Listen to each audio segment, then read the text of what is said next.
ரொம்ப டவுட்டு, ஏப்பா சிகரெட்டுக்கும் வீட்டில் சண்டை வராததுக்கு என்னப்பா சம்மந்தம், நீ இப்படி ஏமாற்றி விற்கிறியே அப்படின்னு சொல்லி போய் கேட்குறாரு. அவனுக்கு ரொம்ப கோவம் வந்துருச்சு. இந்த பாருங்கள், நான் தொழிலில் ரொம்ப கராரு, தொழிலில் பொய் சொல்லி நான் வியாபாரம் பண்ண மாட்டேன், நான் ரொம்ப நேர்மை, உண்மையை தான் சொல்கிறேன்.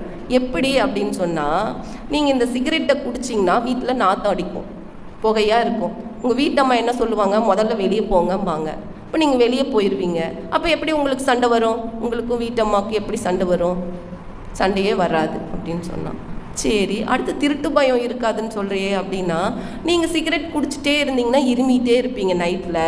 அப்போ திருட வந்தால் என்ன நினைப்பான், இந்த வீட்டில் முழிச்சிட்ருக்குறாங்கன்னு நினச்சிட்டு உங்கள் வீட்டுக்கு வரமாட்டான், போயிடுவான். அதனால் எப்பயுமே உங்கள் வீட்டில் என்ன இருக்காதுங்க, திருட்டு பயம் எப்பயுமே இருக்காது அப்படின்னு சொன்னான். அப்புறம் நீங்கள் இந்த சிகரெட்டை குடிச்சிங்கன்னா சீக்கிரமாக செத்து போயிடுவீங்க. அப்புறம் எப்படி உங்களுக்கு முதுமை வரும், நீங்கள் தான் இளமையிலேயே செத்து போயிடுறீங்களே அப்படின்னு